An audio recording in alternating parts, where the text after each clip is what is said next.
पोक में जाकर चेन्नई को दूसरी बार हराया और ये मैच बड़ा खास था। और इसमें देखिए दोनों टीमों के लिए ये मुकाबला इंपॉर्टेंट था, लेकिन लास्ट में आकर ना जो ऋतुराज गायकवाड़ की पारी थी उस पर मार्कस स्टोइनिस की पारी भारी पड़ गई। अंकिता बिल्कुल, देखिए लग रहा था कि 210 रन बना चुके थे चेन्नई की टीम ने।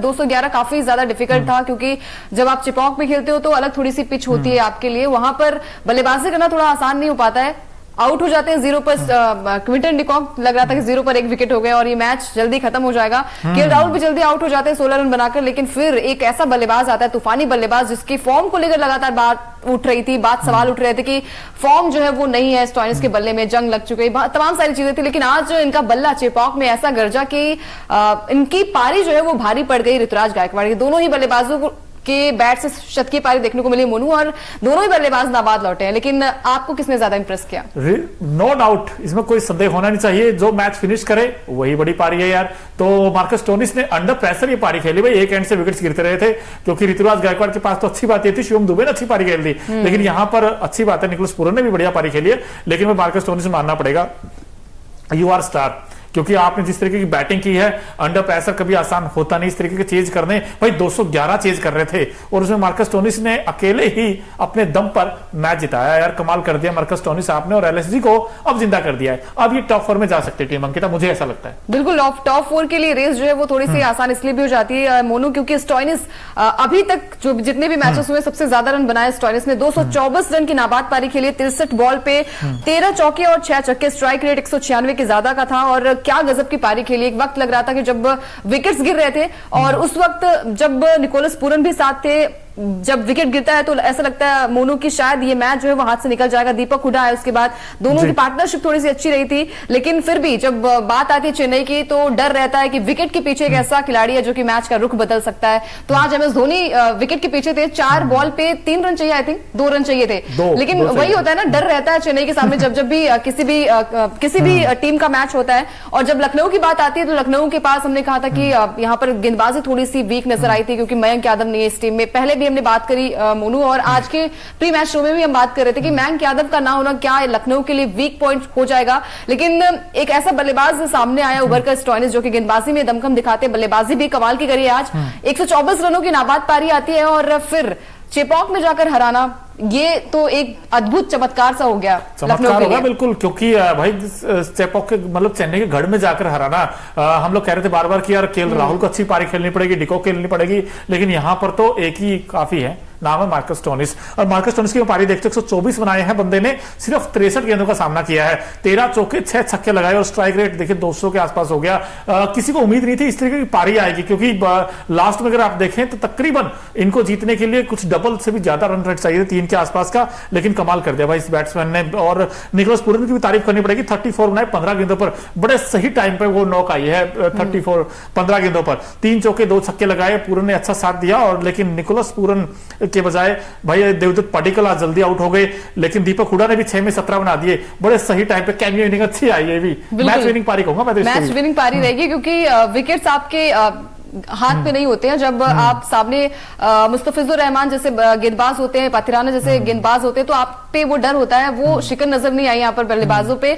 और स्टोइनिस जिस फॉर्म में खेल रहे थे ना, ऐसा लग रहा था कि भैया ये मैच को फिनिश करके आएंगे, और उन्होंने किया भी। 124 रनों की नाबाद पारी आई है, और क्या गजब की पारी थी। आपके बड़े बड़े प्लेयर जो है वो आउट हो जाते हैं, 0 पर आउट हो जाता है डिकॉक, उसके बाद बारी आती है यहाँ पर, ये लगता है कि शायद यहाँ पर कप्तानी पारी खेलेंगे केएल राहुल, लेकिन उनका बल्ला भी नहीं चला, 16 रन पर आउट हो जाते हैं। उसके बाद से वहां मैच को किस तरीके से तब्दील किया स्टोइनिस ने, ये आज लखनऊ की टीम ने किया है, और शायद ये इतिहास के पन्नों में भी दर्ज होगा कि स्टोइनिस ऐसा बल्लेबाज जो कि तीसरे या चौथे नंबर पर बल्लेबाजी करने आते हैं, मैच के रुख किस तरीके से बदल देते हैं, ये शायद लखनऊ के लिए इतिहास भी होगा। और जब बात आती है चेन्नई की तो नो डाउट यहाँ पर एमएस धोनी जो है वो सबसे आगे नाम आता है, और हमेशा हमने देखा है कि 2 रन से 4 रन से मैच अगर किसी भी टीम का सामने है और धोनी अगर सामने है तो कुछ भी हो सकता है। लेकिन आज शायद चेन्नई का दिन नहीं था चेपॉक में, और ऋतुराज की तारीफ इसलिए भी बनती है मोनू, क्योंकि आईपीएल के इतिहास में 17 साल बाद कुछ ऐसा हुआ है कि कोई कप्तान जो है वो शत की पारी आई उनके बल्ले से। बिल्कुल, इस बात मैच की बात कर रहे थे हम भाई, टॉस भी जीता है लखनऊ की टीम ने और मैच भी जीत लिया।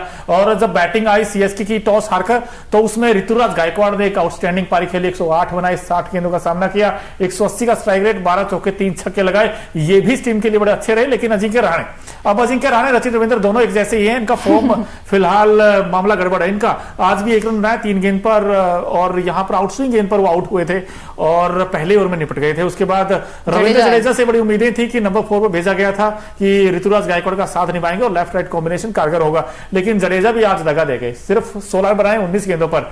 और अगर मैं लखनऊ सीएसके की बैटिंग देखता हूं तो अंकिता, उसमें मैट हेनरी ने पहला झटका दिया था और डैरिल मिचेल भी आज कुछ खास नहीं कर पाए। सिर्फ 11 बनाए 10 गेंदों पर। डैरिल मिचेल को आज मौका मिला था रचिन रविंद्र की जगह, लेकिन उस मौके का वो फायदा उठा नहीं सके। लेकिन जिसने फायदा उठाया वो ये है शिवम दुबे। अब इन्होंने 27 गेंदों पर 66 बनाए। हर बार ये खिलाड़ी इंप्रेस कर रहा है और ये कहीं ना कहीं बार बार बता रहा है सिलेक्टर्स को कि मैं बिल्कुल तैयार हूं बॉस, आप मुझे T20 वर्ल्ड कप की टीम में ले लो बस।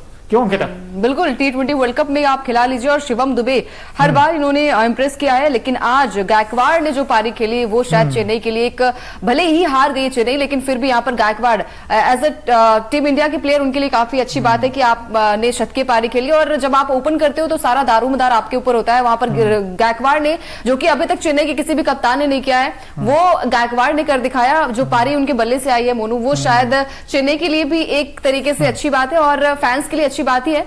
लेकिन वही चीजें होती है ना कि 210 रन का यहां पर चेन्नई की टीम ने बनाया, 211 का टारगेट दिया, वहां से लखनऊ ने चेज किया, ये बहुत अच्छी बात है। बिल्कुल चेज किया है। और इस चेज में भाई जब 211 आप चेज करते हो और स्टार्टिंग में ही आपके 2 विकेट आउट हो जाए, उसके बाद इतना आसान होता नहीं। लेकिन मार्कस स्टोनिस नाम के इस बैट्समैन ने भाई बल्ले से कोहराम मचाया और चेपॉक में लखनऊ का परचम लहराया। ये कहना गलत नहीं होगा। और आप भी दोस्तों बताइए आपको क्या लगता है भाई, किसने ज्यादा इंप्रेस किया, ऋतुराज गायकवाड़ की पारी ने या फिर जो मैच विनिंग नॉक खेली है और नॉट आउट आई? अच्छी बात यह है 124 बनाए मार्कस स्टोनिस ने। और इस जीत के हीरो कौन कौन है वो भी आप बता दीजिए। लेकिन मुझे ऐसा लगता है अंकिता, कहीं ना कहीं अभी भी एलएसजी में ना वो मयंक यादव कमी खली है। 210 बना गया था सीएसके के सामने। अगर मयंक यादव होता तो मेरा मानना यह था कि हो सकता है कि कम टोटल पे रोक देते। लेकिन मैं एलएसजी की बैटिंग देखता हूं तो भाई एलएसजी की बैटिंग में जो देखा जाए क्विंटन डिकॉक, अब डिकॉक से बड़ी उम्मीदें रहती, लेकिन डिकॉक आज जल्दी आउट हो गए यार, खाता भी नहीं खोल पाया। आज तो 3 गेंदों का सामना किया और दीपक चाहर की गेंद पर क्लीन बोल्ड आउट हो गए। उसके अलावा केएल राहुल सस्ते में आउट हो गए, 16 रन बनाए, सिर्फ 14 गेंदों का सामना किया।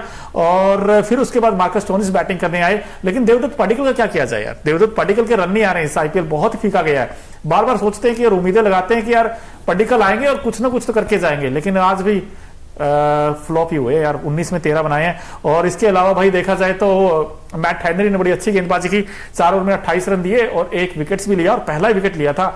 वो जो दूसरी या तीसरी गेंद थी आई थिंक, जिसपे कि अजिंक्य रहाणे थोड़ा सा कहते ना ड्राइव लगाने गए और फिर आउटसाइड एज लगा था और बड़ा अच्छा कैच पकड़ा। ये बड़े महंगे साबित रहे और मोहसिन खान 4 में 50 दे गए, विकेट एक ही मिला अंकिता। ये कहीं ना कहीं कंसर्न है एलएसजी की गेंदबाजी में। बिल्कुल कंसर्न तो रहेगा मोनू, लेकिन आपके जीत के बाद आपके जो हार के चर्चे वो थोड़े से कम हो जाते हैं। तो आज लखनऊ की जीत हुई है और इस जीत के साथ ही पॉइंट्स टेबल पर भी थोड़ा सा असर हुआ है। यहाँ पर लखनऊ की टीम थोड़ी सी ऊपर चली गई है। आपने ठीक कहा, मेरे हार के चर्चे थोड़े कम हो गए आज, क्योंकि मैं जिसको भी प्रेडिक्ट करता था वो टीम यार, जैसे मैंने बोल दिया कि सीएसके जीतेगी तो एलएसजी, उल्टा हो रहा था सब कुछ। तो आज कम से कम लाज बचाई है मार्कस स्टोनिस, ना सिर्फ लखनऊ की बल्कि मेरी बचाई यार। क्योंकि आई थिंक हम प्री मैच में बात कर रहे थे, हम दोनों ही लखनऊ के साथ जा रहे थे सामने, क्योंकि मयंक यादव कंसर्न थे कि मयंक यादव नहीं खेलेंगे तो शायद थोड़ी सी कमी खलेगी यहाँ पर। पिटाई तो गेंदबाजों को हुई है, लेकिन फिर वही चीजें होती है ना कि आपकी जो हार रहती है ना, जीत रहती है, सॉरी जीत होती है, अगर आप जीत गए वो मैच तो सारी चीजें वो है वो दब जाती है। तो आज लखनऊ के साथ यही हुआ। स्टोनिस की जो कमाल की पारी रही है तो आपकी कई सारी चीजें जो आपकी कमियां होती है वो सारी दब गई है, लेकिन फिर भी इसमें चर्चा की बात होगी। लेकिन अब जीत हो गई है लखनऊ की। मोनू, तो क्या लग रहा है आपको, प्लेऑफ के लिए थोड़ी सी उम्मीदें जग गई हैं इनकी? बिल्कुल उम्मीदें जग गई। अब टॉप फोर में भी आगे वैसे टीम मैच जीतकर, लेकिन फिर भी भाई टॉप फोर में भी अभी भी आगे भी इनको कंसिस्टेंट परफॉर्म करना पड़ेगा। और आपने कहा कि वो पारियां दब जाते, लेकिन हम नहीं दबने देते भाई, क्योंकि आज का मैच बड़ा शानदार था। और इस मैच में हमने भाई मार्कस स्टोनिस का तूफान देखा बल्ले से, ऋतुराज गायकवाड़ की पारी देखी और बहुत कुछ देखा। लेकिन जो हमारा खास सेगमेंट है Okinawa effective player of the match कौन है, क्योंकि ओकिनावा स्कूटी कॉस्ट इफेक्टिव तो है ही है, माइलेज बड़ा अच्छा देती है। तो इस पारी ने वाकई बड़ा माइलेज दिया है। दिखाई देते हैं आपको भाई Okinawa effective player of the match कौन है। ये देखिए जनाब, भले ही टीम हारी हो लेकिन captain leading from the front, हम हमेशा कहते हैं। और आज 108 बनाए, ये भी नॉट आउट आए, लेकिन भाई मैच नहीं जीता पाए। 60 गेंदों पर 108 बनाए, 180 का स्ट्राइक रेट, 12 चौके 3 छक्के। अब ये भी उसी रेस में आ गए जिस रेस में संजू सैमसन है, जिस रेस में शुभमन गिल हैं, यशस्वी जायसवाल हैं, रोहित हैं। अब अच्छा लगता है ना कि रोहित का भी 100 आ गया आईपीएल 2024 में, संजू सैमसन का भी अच्छी पारियां खेली है, जायसवाल का भी 100 आ गया। और अब गायकवाड़ का भी और क्या चाहिए आपको? बिल्कुल, और क्या चाहिए, क्योंकि गायकवाड़ की ये सेंचुरी दूसरी है, क्योंकि इससे पहले भी वो सेंचुरी लगा चुके हैं, लेकिन आईपीएल इतिहास में चेन्नई के पहले ऐसे कप्तान बने जिनकी सेंचुरी आई है। और आज उनकी पारी इसलिए भी यादगार रहेगी क्योंकि आप एज ए कैप्टन आपकी जो बल्लेबाजी होती है वो उसकी सराहना होती है, साथ ही साथ जिस तरीके की उन्होंने बैटिंग करी है चेन्नई के लिए वो भी अच्छी बात है। भले ही चेन्नई ये मैच हार गई है, लेकिन इस मैच में कई सारे ऐसे खिलाड़ी रहे हैं जिन्होंने इंप्रेस किया, चाहे शिवम दुबे हो, चाहे वो जायसवाल हो, माफ कीजिएगा, चाहे वो ऋतुराज गायकवाड़ हो, क्योंकि ऋतुराज गायकवाड़ ऐसे बल्लेबाज हैं मोनू जो कि हर बार एक अच्छी नॉक खेलकर जाते हैं। आज वो नॉक जो थी वो शतकीय पारी में तब्दील हुई है। इसके अलावा जब बात आती है यहाँ पर टीम इंडिया की, तो आपने कहा कि बहुत सारे नाम है वहां पर, तो उस पर भी चर्चा हम बाद में करेंगे। लेकिन आज आपको किसकी पारी ज्यादा अच्छी लगी, स्टॉइनिस की या फिर गायकवाड़ की? यार मुझे तो दोनों की अच्छी लगी, लेकिन अगर मुझसे पर्सनली मैं बताऊंगा भाई मार्कस स्टोइनिस ने बड़ा इंप्रेस किया, क्योंकि आप जब चेज करते हो तो चेज में देखिए जो बैट्समैन अच्छा खेलता है उसकी तारीफ होगी नो डाउट। और मैच फिनिश करके बड़ा रन चेज करना, मैच फिनिश करके अच्छी बात ये, क्योंकि बटलर की पारी हमने इसलिए अच्छी लगी थी क्योंकि वो मैच फिनिश करके आए थे। अब रोहित ने 100 जरूर बनाया था लेकिन वो मैच जिता नहीं पाए थे, लेकिन यहाँ पर मार्कस स्टोइनिस ने वो काम कर दिया, उन्होंने मैच जिता दिया। भाई हमने इस मैच में बहुत सारी चीजें ऐसी भी देखी, कुछ फैंस भी आए थे बहुत सारे, तो हमारे खास सेगमेंट है Okinawa colourful moment of the match, क्योंकि ओकिनावा की स्कूटी है ना 7 से 8 कलर्स में आती है, येलो कलर में भी आती है बाय द वे, वो भी आप खरीद सकते हैं अंकिता, वैसे बड़ी कॉस्ट इफेक्टिव है यार, ले सकते हो आप वैसे। तो भाई देख ही रहते क्या कर रंग रहे आज चेपॉक के मैदान पर। आप ये देखिए सीएसके फॉर लाइफ लिखा हुआ है, क्योंकि फैन ही इतने हैं ना। बिल्कुल, गायकवाड़ की पारी यादगार पारी, तो मैच भले ही नहीं जीत पाए लेकिन इन्होंने दिल जीता है फैंस का। इसके अलावा ये लखनऊ के फैन ऐसा है, लखनऊ के छोटे से बच्चे और